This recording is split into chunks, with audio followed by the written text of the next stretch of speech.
नमस्कार, कैसे हैं आप? फिक्र आपकी में एक बार फिर से आपका स्वागत है। आज बहुत सारी खबरें हैं। एक तरफ आंदोलन चल रहा है किसानों का यहां पर, और दूसरी तरफ पूरी दुनिया में आंदोलन चल रहा है किसानों का। दोनों में क्या रिलेशन है जानना बहुत जरूरी है।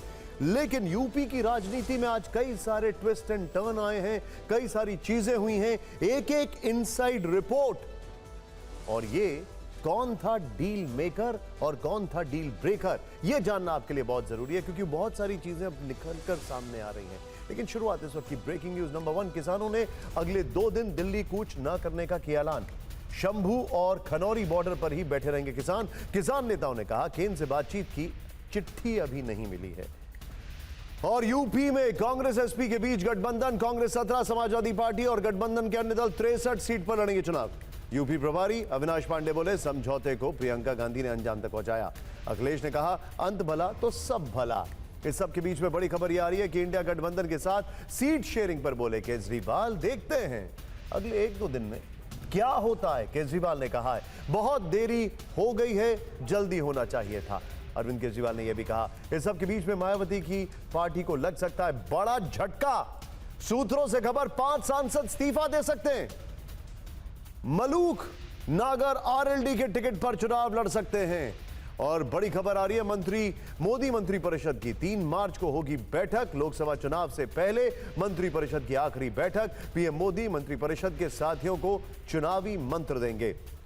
इस सब के बीच में कांग्रेस पार्टी का आयकर विभाग पर बड़ा आरोप है। पार्टी के अलग अलग खातों से 65 करोड़ रुपए निकाले गए हैं, यह अजय माकन ने कहा है। रिटर्न से संबंधित केस कोर्ट में चल रहा है, अजय माकन ने कहा है। और दिल्ली में पीएम मोदी की ग्रीस के प्रधानमंत्री से मुलाकात। दोनों देशों के संबंधों को मजबूत करने पर चर्चा हुई है। पीएम मोदी बोले 2030 तक दोनों देश में 2 गुना होगा व्यापार। बड़ी खबर संदेश खाली में मानवाधिकार उल्लंघन पर एनएचआरसी ने लिया स्वतः संज्ञान। Suo motu cognizance. बंगाल के चीफ सेक्रेटरी और डीजीपी को जारी किया नोटिस। 4 हफ्ते में देनी होगी रिपोर्ट। महाराष्ट्र के संभाजी नगर में बवाल हो गया है। अतिक्रमण हटाने गई टीम पर पथराव हुआ है। 7 पुलिसकर्मी और 2 महिलाएं घायल हैं। इन सभी खबरों के बीच अब आपको जानना जरूरी है कि आज कर्टन रेजर यानी वो कौन सी खबरें हैं जो हम आपके सामने लेकर आए हैं, जिसकी इनसाइड रिपोर्ट, एक एक डिटेल आपके सामने में होनी चाहिए। पहली 2 दिन क्या मामला? अब से थोड़ी देर पहले किसानों ने आंदोलन को 2 दिन विराम दिया है। क्या इसके बाद दिल्ली कूच वाली क्रांति होगी? दूसरी खबर, यूपी के गठबंधन में 80 का पेच सुलझ गया है। प्रियंका गांधी ने अखिलेश से फोन पर क्या बातचीत की है, इनसाइड स्टोरी क्या है? तीसरी खबर, समाजवादी पार्टी के दूत से चाय पर क्या चर्चा हुई? क्या राजा भैया लोकसभा चुनाव में देंगे अखिलेश यादव का साथ? और चौथी खबर, बीजिंग से इस्लामाबाद क्या आदेश आया है? 24 घंटे में पाकिस्तान में गठबंधन सरकार कैसे फाइनल हो गई? और 5वीं खबर, क्या विरोधी नेवेल्नी को पुतिन के नर्व एजेंट ने मारा? नेवेल्नी की पत्नी ने पुतिन पर यह आरोप क्यों लगाया? सबसे पहले फिक्र आपकी में सबसे बड़ी खबर आ रही है। 10 से 15 मार्च के बीच लोकसभा चुनाव की तारीखों का ऐलान संभव है। इस वक्त की सबसे बड़ी खबर, पूरा देश जानना चाहता है कब होगा चुनाव, कब होगी मतगणना। 7 चरणों में हो सकते हैं लोकसभा चुनाव, यह और बड़ी खबर आ रही है। चुनाव ऐलान की तारीख के लगभग 35 दिन बाद पहले चरण का मतदान। पीयूष हमारे साथ है। पीयूष, क्या क्या जानकारी आ रही है? देखिए निशांत, ये जो चुनाव घोषित होने वाला है ये बिल्कुल 2019 की तर्ज पर होगा। और अहम बात यह है कि 7 चरणों में ये चुनाव कराया जाएगा और चुनाव आयोग की ओर से ये घोषणा 10 से 15 मार्च के बीच में की जाएगी। इसमें कोई भी परेशानी चुनाव आयोग को राज्यों में जो इंस्पेक्शन किया जाता है उसको लेकर के नहीं है। उसके बाद भी वो इंस्पेक्शन जारी रहेंगे, क्योंकि चुनाव आयोग का 12 मार्च को भी एक इंस्पेक्शन है। तो ऐसे में 10 से 15 मार्च के बीच में चुनाव आयोग ये घोषणा कर सकता है और 7 चरणों में चुनाव आयोजित कराया जाएगा, जैसा कि 2019 में आयोजित कराया गया था। तो अहम बात यह है कि चुनावी महासमर 10 से 15 मार्च के बीच में आयोजित कराया। लेकिन मैं जानता हूं एक खबर तक पहुंच पाना बड़ा मुश्किल होगा, जान पाना, लेकिन तारीखों के बारे में कोई जानकारी है, कोई इनसाइड रिपोर्ट है? मतलब एक टेंटेटिव। देखिए टेंटेटिव रिपोर्ट ये है कि 15 अप्रैल से ये शुरुआत होगी चरणों की, और उसके बाद 7 चरण 20 मई तक पूरी तरह से संपन्न कर लिए जाएंगे, जैसा कि 2019 में भी ऐसी ही स्थितियां रही थी।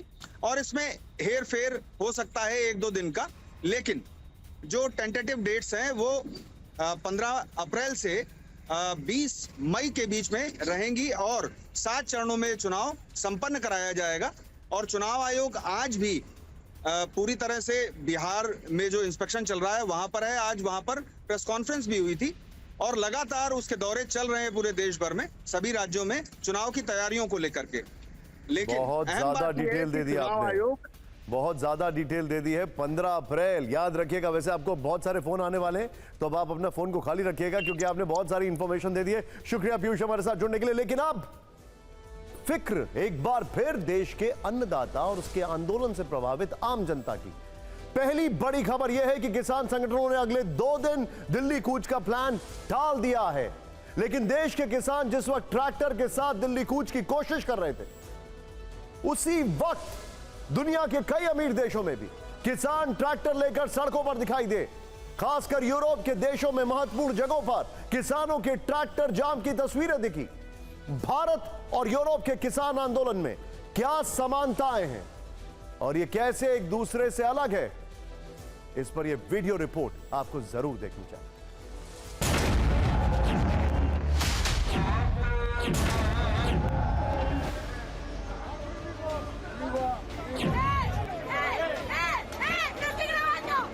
पूरी दुनिया में अन्नदाता का आंदोलन।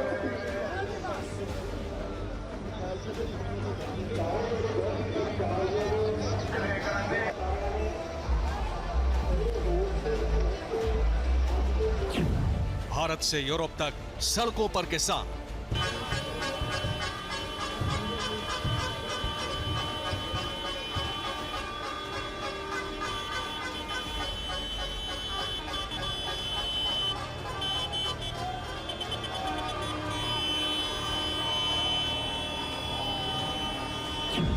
शंभू बॉर्डर से वेल्स तक चक्का जाम।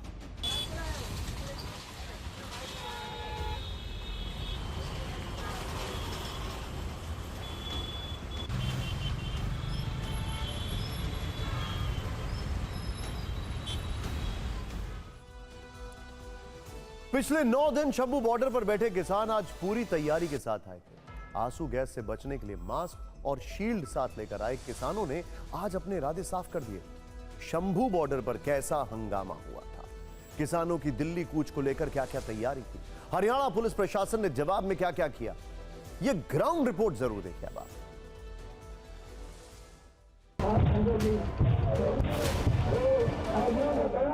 एक तरफ लाउड स्पीकर पर किसान नेताओं की आवाजें, दूसरी तरफ आगे बढ़ते किसानों को रोकने के लिए आंसू गैस के गोलों का इस्तेमाल और धमाके की ये गूंज।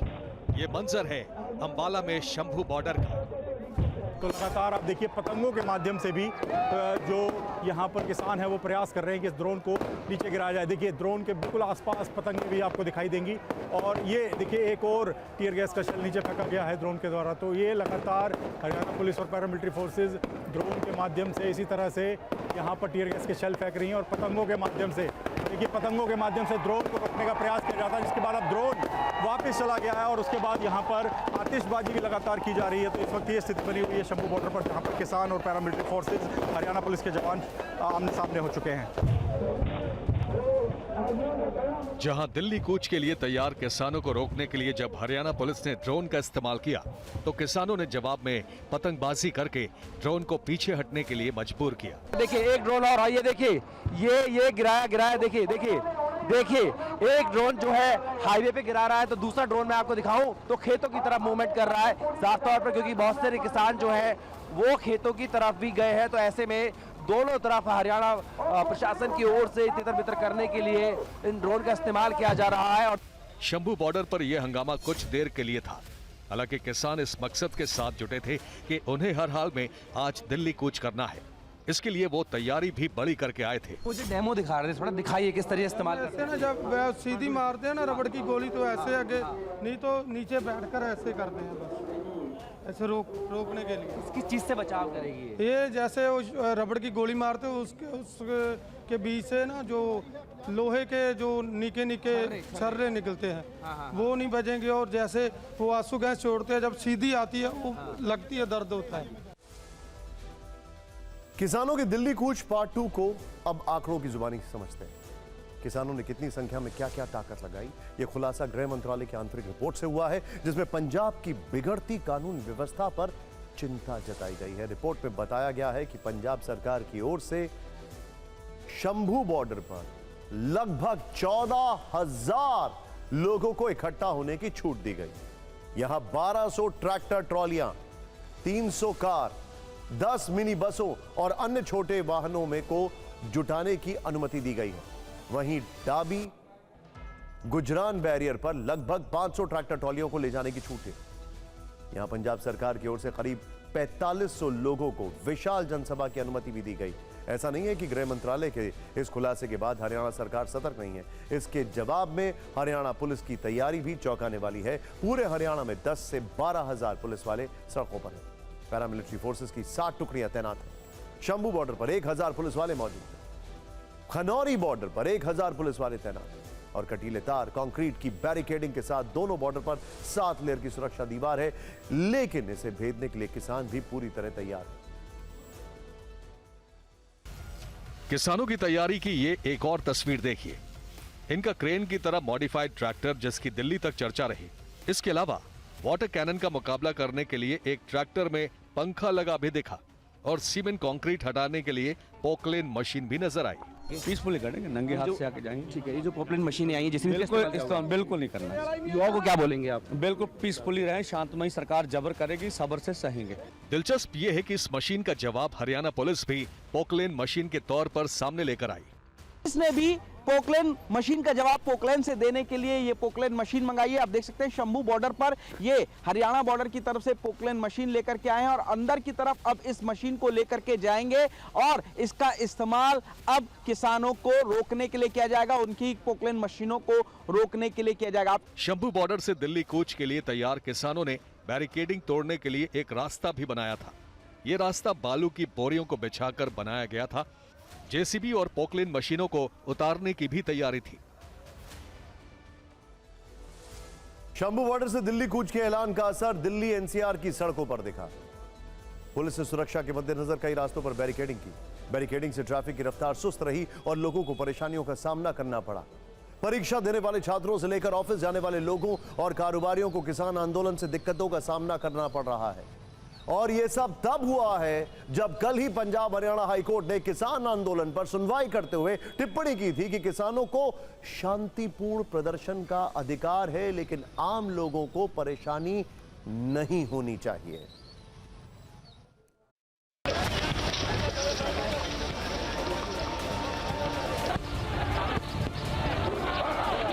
Ghazipur border, Delhi Gurugram border, Singhu border. Delhi NCR में चारों तरफ ट्रैफिक की रफ्तार थम गई। सड़कों पर गाड़ियों की लंबी कतार लग गई। लोग घंटों जाम में फंसे रहे। दिल्ली मेरठ एक्सप्रेसवे पर टीवी9 संवाददाता अभिजीत ठाकुर ने कार में सवार होकर परेशानियों का जायजा लिया। सेटल होना चाहिए क्योंकि बहुत सारे इशू चल रहे हैं, बच्चों के एग्जाम भी चल रहे हैं और लोगों को ऑफिस भी जाना होता है, तो उन सारी चीज़ों को मद्देनजर रखते हुए इस मैटर को जल्दी से जल्दी सेटल होना चाहिए। ऑफिस जाने वालों के साथ छात्रों को परीक्षा के लिए पहुंचने में भी मुश्किलें आ रही हैं। वो घर से जल्दी निकल रहे हैं और जाम में फंसकर एग्जाम सेंटर पर देरी से पहुंच रहे हैं। ये पता करना कि कौन कौन से रूट्स आपके लिए सेफ है, कौन कौन से रूट्स को पकड़ के आप सही टाइम पर स्कूल पहुंच सकते हैं। अपने बच्चों को एग्जाम है वो मिस ना होने दिया जाए। मतलब 10 बजे बच्चे का एग्जाम था और आप सिर्फ 5 मिनट पहले पहुंचे। बहुत ट्रैफिक था, मैं तो घबरा रहा था कि एग्जाम छूट न जाए। इतना ज्यादा होपलेस हो रहा था कि कहीं बच्चे एग्जाम न छूट जाए। 10 से 15 मिनट ज़्यादा टाइम लग गया और थोड़ी देर के लिए लगा कि शायद पहुंच पाएंगे, नहीं पहुंच पाएंगे समय पे।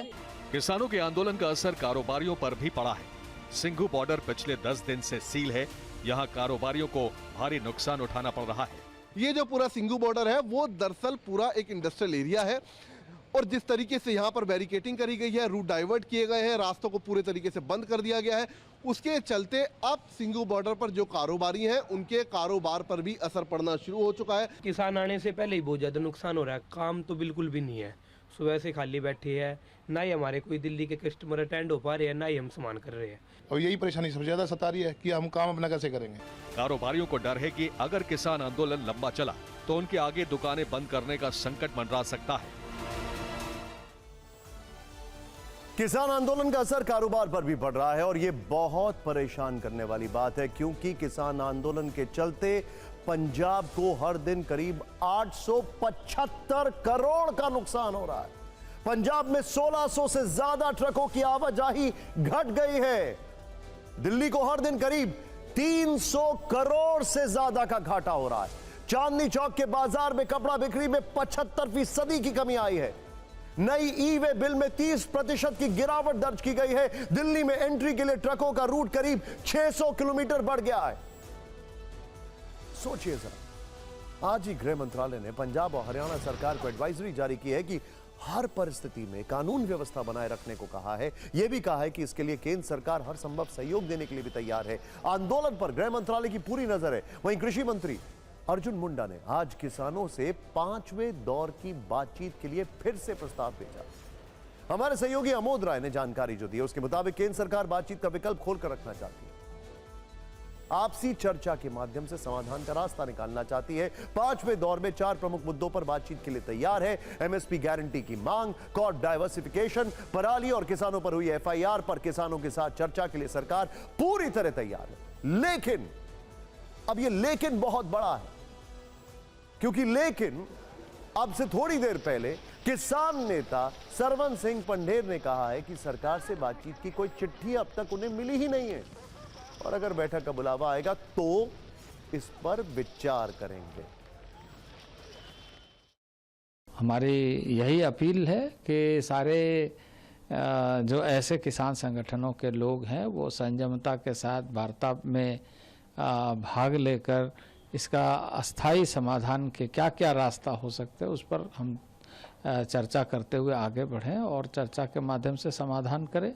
देखिए, अभी तक लीगल कोई बुलावा नहीं है। जिस बात पे बुलावा था कि लीगल गारंटी कानून बनाने का, उसमें हल के लिए लिखे हमें भी फसलों के एमएसपी खरीद गारंटी का, उससे केंद्र सरकार भागा है। इसमें एजेंडे में लिख लूँ ना कि एमएसपी खरीद की गारंटी का कानून के हल के लिए मीटिंग करेंगे तो कर लेंगे वार्ता। सियासत चल रही है, अंडरस्टैंडिंग चल रही है, गठजोड़ चल रहे हैं और ये देखिए 80 का पेच प्रियंका ने सुलझाया। खबर यूपी की चुनावी राजनीति की है जिस पर सत्ता और विपक्ष दोनों की नजर है, क्योंकि सवाल 80 सीटों का है। कई राउंड की चर्चा, उठापटक और ट्विस्ट के बाद आज कांग्रेस और समाजवादी पार्टी में सीट बंटवारे पर सहमति बन ही गई। दोनों पार्टियों ने सीट बंटवारे की घोषणा कर दी। सीट शेयरिंग फॉर्मूले का औपचारिक ऐलान यूपी में समाजवादी पार्टी प्रवक्ता राजेंद्र चौधरी और यूपी कांग्रेस के प्रभारी अविनाश पांडे ने लखनऊ में किया। समझौते के तहत कांग्रेस को 17 सीट मिली हैं, जबकि समाजवादी पार्टी को 63 सीट दी गई हैं। इन 63 सीटों में समाजवादी पार्टी के साथ साथ दूसरे छोटे दल भी मैदान में उतरेंगे। टीवी 9 भारतवर्ष ने फिक्र आपकी में कल ही बता दिया था कि कांग्रेस और समाजवादी पार्टी का गठबंधन होगा, जबकि दूसरे चैनल्स बता रहे थे कि गठबंधन नहीं होगा, पेच फंस गया है। लेकिन हम ये बात कल से कह रहे थे, इस पे डटे हुए थे कि समझौता होना और वो तय। और हमारी खबर आपके सामने पुष्ट भी होगा। भारतीय राष्ट्रीय कांग्रेस यहां पर उत्तर प्रदेश में 17 सीटों पर चुनाव लड़ेगी और इस गठबंधन के तहत अन्य जो बची हुई 63 सीटें हैं, इन पर इंडिया गठबंधन के जो भी उम्मीदवार समाजवादी पार्टी के, अन्य दलों के भी जो कि इसमें समावित होकर इस गठबंधन में शामिल होंगे, उनका हम सब में डटकर मुकाबला करेंगे। राष्ट्रीय अध्यक्ष श्री अखिलेश यादव जी ने बार बार कहा कि उत्तर प्रदेश से ही केंद्र में भाजपा की सरकार 2014 में आई थी और उत्तर प्रदेश से ही 2024 में भाजपा सत्ता के बाहर जाएगी। कांग्रेस और सपा में सीटों को लेकर इतना मंथन हुआ, उसके बाद यह जानना जरूरी है कि फॉर्मूले के हिसाब से कांग्रेस के खाते में जो 17 सीटें आई हैं वो 17 सीटें कौन सी हैं? हमारे पास इन 17 सीटों की पूरी सूची है।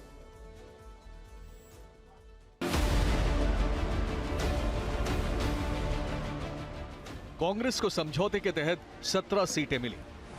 इनमें गांधी परिवार की 2 परंपरागत सीट अमेठी और रायबरेली शामिल हैं। फिलहाल रायबरेली से सोनिया गांधी सांसद हैं। वो लगातार 4 बार रायबरेली से जीत दर्ज कर चुकी हैं। लेकिन उनके राज्यसभा जाने के बाद कहा जा रहा है कि यहां से प्रियंका गांधी चुनाव लड़ सकती हैं। अमेठी सीट से राहुल गांधी चुनाव लड़ते रहे हैं। हालांकि 2019 में वो केंद्रीय मंत्री स्मृति ईरानी से हार गए थे, लेकिन इस बार फिर से उनके अमेठी से लड़ने की चर्चा शुरू हो गई है। गौरीगंज में, बाबूगंज में, अमेठी में, सब जगह मैंने सुना कि राहुल भैया को वापस आना है, पर माहौल जो है वापसी का है। तो लोग समझते हैं कि 2019 में उन्होंने एक गलती की और वो राहुल जी को वापस चाहते हैं। डील के तहत कांग्रेस को वाराणसी सीट दी गई है। वाराणसी से यूपी कांग्रेस के अध्यक्ष अजय राय चुनाव लड़ चुके हैं। ट्विस्ट ये है कि वाराणसी से कल ही समाजवादी पार्टी ने उम्मीदवार का ऐलान किया था। समाजवादी पार्टी ने कुर्मी नेता सुरेंद्र सिंह पटेल को उम्मीदवार बनाया था, लेकिन अब वो यहां से उम्मीदवार हटा लेगी। समाजवादी पार्टी ने कांग्रेस के लिए सहारनपुर सीट छोड़ी है। यहां से कांग्रेस नेता इमरान मसूद चुनाव लड़ चुके हैं। फॉर्मूले के तहत कांग्रेस को अमरोहा सीट दी गई है। यहां से अभी दानिश अली सांसद हैं, जो बीएसपी से चुनाव जीते थे, लेकिन अब पार्टी से बाहर कर दिए गए हैं। बीजेपी सांसद रमेश बिधूड़ी के संसद में दिए गए कमेंट के बाद दानिश अली कांग्रेस के करीब आए थे। आपको याद होगा, तब राहुल गांधी उनके घर गए थे और दोनों की तस्वीरें चर्चा में आई थी। इनके अलावा कांग्रेस के हिस्से में कानपुर और फतेहपुर सीकरी सीट आई है। पिछले लोकसभा चुनाव में कानपुर से कांग्रेस के श्री प्रकाश जायसवाल और फतेहपुर सीकरी से राज बब्बर दूसरे नंबर पर रहे थे। कांग्रेस को गाजियाबाद और बाराबंकी सीट दी गई है। 2019 के लोकसभा चुनाव में दोनों जगह कांग्रेस तीसरे नंबर पर रही थी। बाराबंकी में कांग्रेस को 1,59,000 वोट मिले थे। कांग्रेस को महाराजगंज सीट भी मिली है। यहां से कांग्रेस के हर्षवर्धन 2009 में चुनाव जीते थे। कांग्रेस के हिस्से में प्रयागराज सीट आई है। ये कांग्रेस की पुरानी सीट रही है। यहां से पूर्व प्रधानमंत्री लाल बहादुर शास्त्री सहित कांग्रेस के कई दिग्गज चुनाव जीत चुके हैं।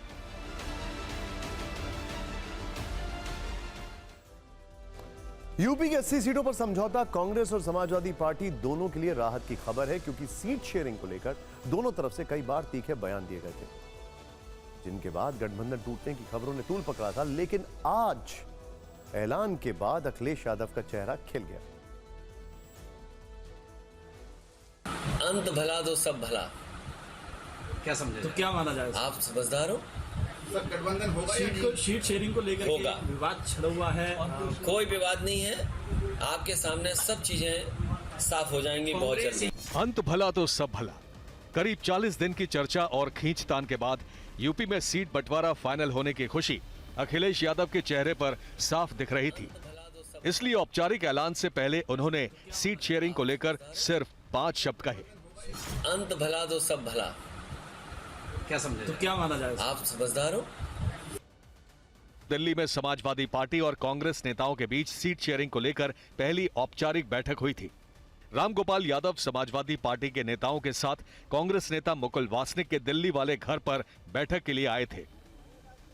कि 7 दिनों बाद 17 जनवरी को कांग्रेस और समाजवादी पार्टी के नेताओं के बीच दूसरे राउंड की बैठक हुई, लेकिन कोई ठोस नतीजा निकल नहीं पाया, क्योंकि कांग्रेस ज्यादा सीटें चाहती थी। इसीलिए बातचीत के लिए नई तारीख दे दी गई 31 जनवरी को। लेकिन तीसरी बैठक से पहले ही अखिलेश यादव ने कांग्रेस के लिए 11 सीटों का ऑफर दे दिया।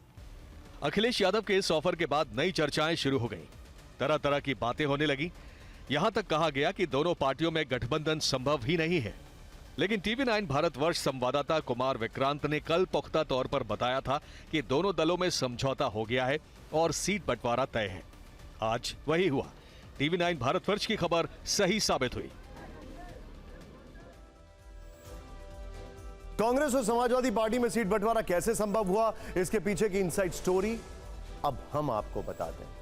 टीवी 9 भारतवर्ष संवाददाता कुमार विक्रांत ने सूत्रों के हवाले से एक्सक्लूसिव खबर दी है कि आखिरी दौर में कांग्रेस और समाजवादी पार्टी के बीच 2 बड़े मुद्दों पर बातचीत हुई।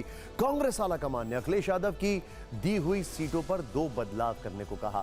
पहला बदलाव, कांग्रेस ने कहा कि हाथरस सीट समाजवादी पार्टी ले ले और इसके बदले सीतापुर सीट दे दी जाए। समाजवादी पार्टी ने इसे मान लिया, सिंपल था। लेकिन दूसरा बदलाव, कांग्रेस चाहती थी कि समाजवादी पार्टी बुलंदशहर या मथुरा में से एक सीट ले ले, इसके बदले कांग्रेस को श्रावस्ती सीट दे दी जाए। समाजवादी पार्टी ने इस मांग पर खुले दिल से विचार करने की बात कही। समाजवादी पार्टी की तरफ से मिले आश्वासन के बाद कांग्रेस आला कमान संतुष्ट हो गया।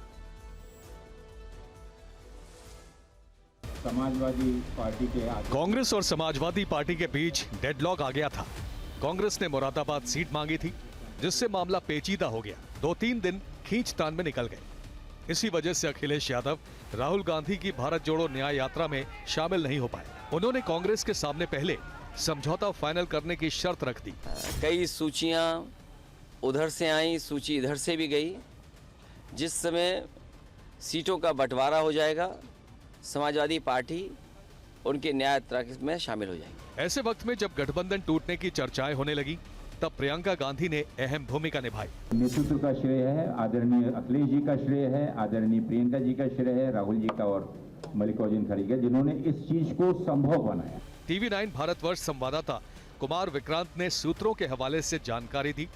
सीट बंटवारे पर मोहर लगने से ठीक पहले प्रियंका गांधी ने अखिलेश यादव से फोन पर बात की। दोनों नेताओं ने उन सीटों पर खुलकर बात की जिन्हें लेकर खींचतान थी।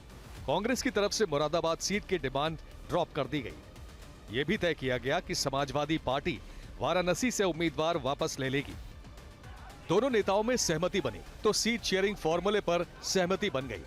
इस घटनाक्रम के बाद मुरादाबाद में अखिलेश यादव के चेहरे पर मुस्कान बिखर गई। उनका कॉन्फिडेंस हाई है। बीजेपी कहती है 400 के पार है, तो आपका क्या कहना है? 400 हार, जनता तैयार। यूपी में कांग्रेस और समाजवादी पार्टी दोनों को इस बात का अंदाजा अच्छी तरह था कि वो अकेले रहकर बीजेपी को टक्कर नहीं दे सकते। इसलिए दोनों पार्टियां चाहती थी कि चाहे खींचतान कितनी भी हो, पर समझौता जरूर होना चाहिए।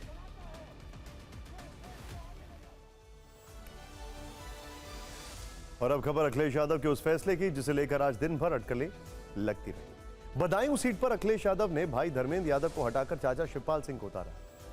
हमने कल फिक्र आपको इसके पीछे की रणनीति की एक वजह बताई थी। आज टीवी 9 भारतवर्ष के रोविंग एडिटर पंकज झा ने इसे लेकर एक और एक्सक्लूसिव जानकारी दी है। दरअसल धर्मेंद्र यादव को बदलने की एक वजह संघमित्रा मौर्य बीजेपी की सांसद हैं, लेकिन उनकी एक पहचान और बड़ी पहचान स्वामी प्रसाद मौर्य से भी जुड़ी हुई है। वो स्वामी प्रसाद मौर्य की बेटी हैं। वैसे धर्मेंद्र यादव बदायूं से लगातार 2 बार सांसद रह चुके हैं, लेकिन पिछला लोकसभा चुनाव वो बीजेपी की संघमित्रा मौर्य से हार गए थे। अब देखते हैं बदायूं में उम्मीदवार बदलने की इनसाइड स्टोरी। समाजवादी पार्टी की 16 उम्मीदवारों की पहली लिस्ट 30 जनवरी को आई, तो इसमें 5वें नंबर पर धर्मेंद्र यादव का नाम था। वो तभी से चुनाव प्रचार में जुट गए। लेकिन कल समाजवादी पार्टी की तीसरी लिस्ट आई तो बड़ा ट्विस्ट दिखा। अखिलेश यादव ने बदायूं से उम्मीदवार बदल दिया। भाई धर्मेंद्र की जगह चाचा शिवपाल यादव को मैदान में उतार दिया। पार्टी का आदेश स्वीकार है और चुनाव लड़ करके भाजपा को हराएंगे। सवाल ये है कि बदायूं से उम्मीदवार क्यों बदला गया। उम्मीदवार बदलने की एक बड़ी वजह समाजवादी पार्टी को टाटा बाय बाय बोल चुके स्वामी प्रसाद मौर्य की बेटी संघमित्रा मौर्य भी बताई जा रही हैं। बीजेपी सूत्रों का दावा है कि पार्टी संघमित्रा मौर्य को बदायूं से उम्मीदवार बना सकती है। स्वामी प्रसाद मौर्य समाजवादी पार्टी छोड़ चुके हैं और अब अखिलेश पर हमले कर रहे हैं। उम्मीदवार बदलने की एक वजह सलीम शेरवानी भी हैं, जो महासचिव का पद छोड़ चुके हैं और पार्टी पर अटैक कर रहे हैं। सलीम शेरवानी बदायूं से 5 बार लोकसभा के सांसद रह चुके हैं, यानी उनकी नाराजगी भारी पड़ सकती है। बदायूं में मुस्लिम और यादव वोटर प्रभावी है। यहाँ मुस्लिम वोटर की संख्या 3,75,000 है। सूत्र बता रहे हैं कि स्वामी प्रसाद मौर्य और सलीम शेरवानी की नाराजगी के बाद अखिलेश यादव को लग रहा है कि संघमित्रा मौर्य के मुकाबले धर्मेंद्र यादव कमजोर उम्मीदवार हो सकते हैं। इसलिए उन्होंने पार्टी के सबसे मजबूत नेताओं में से एक शिवपाल यादव को मैदान में उतार दिया।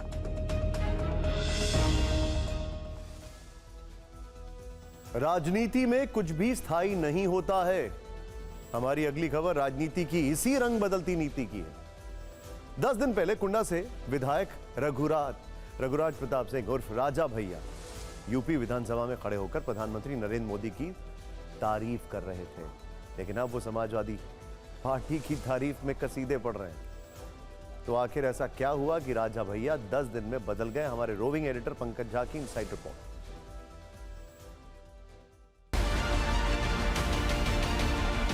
लखनऊ में राजा भैया के बंगले रामायण से आई इस खास तस्वीर को ध्यान से देखिए। एक तरफ राजा भैया सोफे पर बैठे हैं, चाय नाश्ता चल रहा है। उनके ठीक सामने अखिलेश यादव के सिपह सलार उनका संदेश लेकर राजा भैया के पास पहुंचे हैं। इनका नाम है नरेश उत्तम पटेल। यहीं पर इन्होंने राजा भैया से फोन पर अखिलेश यादव की बात कराई। सूत्रों से खबर है कि इस दौरान अखिलेश यादव ने राजा भैया के सामने उन्हें कौशाम्बी लोकसभा सीट देने का प्रस्ताव रखा।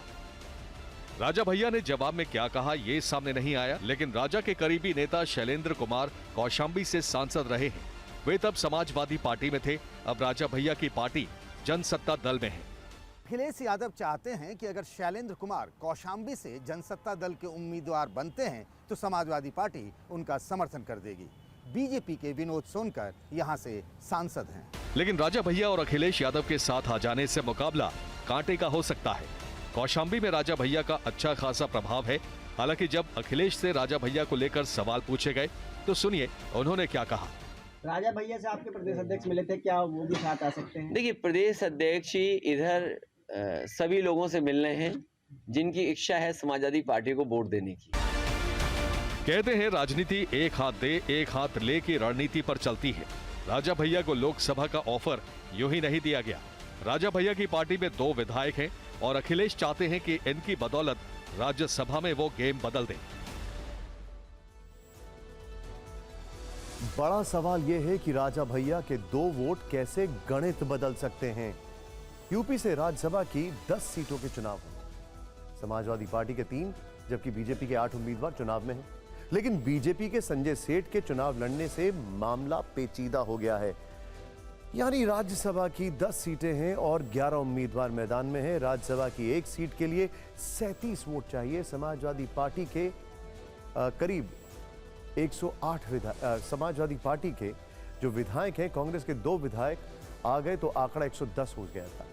108 और 2 मिला के 110 हो जाता है। इसीलिए वे राजा भैया और उनके विधायक का समर्थन चाहते हैं, जिससे यह आंकड़ा 112 का हो जाए और उनके तीनों उम्मीदवार जीत जाएं। अखिलेश यादव को एक डर यह भी है कि चुनाव में उनकी पार्टी के कुछ विधायक क्रॉस वोटिंग कर सकते हैं, इसीलिए भी वो राजा भैया की मदद चाहते हैं। ये अजीब सा संयोग है कि अखिलेश यादव और राजा भैया की दोस्ती में दरार भी 6 साल पहले यूपी में राज्यसभा चुनाव के वक्त आई थी। तब मतदान से 1 दिन पहले अखिलेश यादव के डिनर में राजा भैया साथ थे, उनके उम्मीदवार को समर्थन देने का ऐलान किया था, लेकिन बाद में उन्होंने पाला बदलकर बीजेपी के लिए वोट कर दिया। बस इसी बात पर राजा भैया और अखिलेश के रिश्ते बदल गए। तब से दोनों में तनातनी बनी हुई। लेकिन देखिए, बात कर रहे थे हम भारत के लोकतंत्र की, भारत के लोकतांत्रिक व्यवस्था की, क्योंकि इस वक्त एक बहुत बड़ी खबर यहां पर आपको स्क्रीन पर दिखाई दे रही है। जरा ध्यान से देखिए। आज रात 10:15 बजे खबर यह आ रही है, राजा भैया से मिलने पहुंचे यूपी बीजेपी अध्यक्ष भूपेंद्र चौधरी। बड़ी खबर, राजा भैया की आवाज पर दोनों की मुलाकात हो रही है। मंत्री जेपीएस राठौर भी भूपेंद्र चौधरी के साथ। बड़ी खबर। और एक और ब्रेकिंग न्यूज, रात 10:15 बजे केंद्रीय कैबिनेट की ब्रीफिंग, बड़े फैसलों का हो सकता है ऐलान। यह बड़ी खबर आ रही है।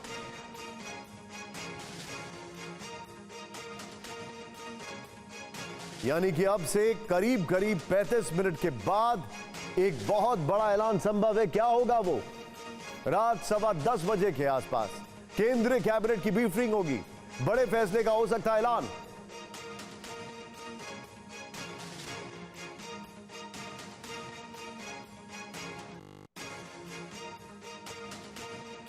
अमोद जी इस वक्त हमारे सहयोगी हमारे साथ हैं। अमोद जी बताइए, क्या जानकारी आ रही है? कैबिनेट की बैठक चल रही थी पिछले 3 घंटे से और अचानक अभी सरकार की तरफ से फैसला हुआ है कैबिनेट ब्रीफिंग का। तो माना जा रहा है कि कोई बड़ा डिसीजन हो सकता है इसमें।